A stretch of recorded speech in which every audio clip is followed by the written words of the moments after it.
Madhya Pradesh medical science university Jabalpur में campus है। Medical की नर्सिंग की पढ़ाई कराई जाती है। प्रखर, जो कि एक काल्पनिक नाम है, उन्होंने यहाँ 2017 में दाखिला लिया था बीएससी नर्सिंग के कोर्स में। 4 साल हो गए हैं। कायदे से प्रखर को अब तक पास हो जाना था, लेकिन वे अभी बीएससी सेकेंड ईयर में ही पहुंचे हैं। इसलिए नहीं कि वे किसी परीक्षा में फेल हो गए, बल्कि इसलिए क्योंकि परीक्षाएं हुई ही नहीं है। इन 4 साल में बस 2 साल ही परीक्षा हुई है।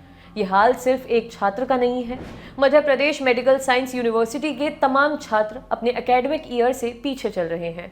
जो छात्र यहाँ 3 साल से एडमिशन लिए हुए हैं, वो अपनी फर्स्ट ईयर की ही परीक्षा दे पाए हैं। हमारी बात सिर्फ प्रखर से ही नहीं, और भी छात्रों से हुई। ऐसा नहीं है कि यूनिवर्सिटी में परीक्षाओं का ये हाल कोविड काल की वजह से हुआ है। 2016-17 से एकेडमिक सेशन बिगड़ा हुआ है। कोविड आने पर इसका हाल और खराब हो गया। 10 जुलाई 2020 को इंडियन नर्सिंग काउंसिल ने एक नोटिस जारी करके निर्देश दिए थे कि छात्रों को इंटरनल मार्क्स के आधार पर प्रमोट किया जाए या उन्हें प्रमोशन दिया जाए। लेकिन छात्रों का कहना है कि अब तक ना तो उन्हें प्रमोट किया गया है और ना ही परीक्षाएं कराई गई हैं। पिछले साल कोविड-19 आने के बाद नर्सिंग काउंसिल ने परीक्षाओं को पोस्टपोन करने का नोटिफिकेशन जारी किया था। स्थिति नहीं सुधरी तो दिसंबर 2020 में यूनिवर्सिटी ने खुद नोटिफिकेशन जारी किया कि लास्ट ईयर के छात्रों को छोड़कर सभी को इंटरनल मार्क्स के आधार पर प्रमोट किया जाएगा। फिर 1 महीने के अंदर ही इस नोटिफिकेशन को निरस्त भी कर दिया गया। इसके बाद से छात्रों को ना तो प्रमोट किया गया और ना ही उनकी परीक्षाएं हुई। इस बारे में हमने बात करने की कोशिश की यूनिवर्सिटी के वाइस चांसलर टीएन दुबे से। उनको लगातार 2 दिन तक फोन किया, लेकिन एक बार भी फोन रिसीव नहीं हुआ। 12 और 13 अगस्त की ये बात है। 14 अगस्त को खबर आई कि टीएन दुबे ने यूनिवर्सिटी के वीसी के पद से इस्तीफा दे दिया है। लिहाजा हमने फिर फोन मिलाया यूनिवर्सिटी के रजिस्ट्रार प्रभात भुदौलिया को।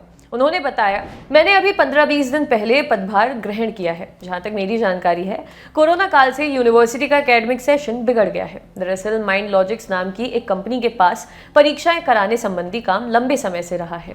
छात्रों के एनरोलमेंट नंबर से लेकर उनका तमाम तरह का डेटा माइंड लॉजिक्स के पास ही रहता था और वो ही इसे अपडेट करते थे। लेकिन कुलपति ने एक झटके में इस कंपनी को हटा दिया था।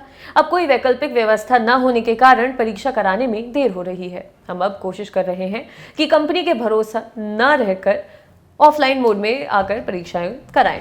रजिस्ट्रार से जब ये पूछा गया कि छात्रों का कहना है कि यूनिवर्सिटी का एकेडमिक सेशन कोविड काल से पहले से बिगड़ा है, तो उन्होंने इस बात पर कोई जवाब नहीं दिया। रही बात माइंड लॉजिक्स की, तो उस पर परीक्षाओं में अनियमितता के आरोप हैं, जिसके चलते कोर्ट केस भी चल रहा है।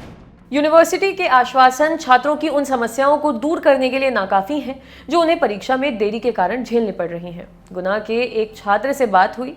वो जबलपुर में रहकर पढ़ाई कर रहा है। उसका कहना है कि काफी समय से कॉलेज बंद है। परीक्षा की तारीख बार बार दी जाती है, लेकिन परीक्षाएं होती नहीं है, टाल दी जाती है। इस वजह से छात्र को गुना में रहना पड़ रहा है, लेकिन वो जबलपुर में अपना कमरा भी खाली नहीं कर पा रहा है। 3000 रुपये महीने का किराया देना पड़ रहा है। इस तरह की समस्याएं और भी छात्रों की हैं। 4-4 साल से सेकेंड ईयर में अटके छात्र कह रहे हैं कि अब वे घर से क्या कहकर पैसे मांगे। यूनिवर्सिटी में पढ़ने वाले और यहाँ से संबंध कॉलेजों में पढ़ने वाले तमाम छात्र मुख्यमंत्री, चिकित्सा शिक्षा मंत्री और यूनिवर्सिटी के कुलपति को ऑनलाइन ज्ञापन भेज चुके हैं। कुछ नर्सिंग छात्रों ने राजधानी भोपाल जाकर भी प्रदर्शन किया था। इसके बाद अब जाकर 24 अगस्त से परीक्षा की तारीख दी गई है। लेकिन छात्रों को डर है कि पिछली बार की तरह इस बार भी अंतिम वक्त पर परीक्षाएं टाल न दी जाएं। आपके लिए खबर लिखी थी हमारे साथी अभिषेक ने। शुक्रिया।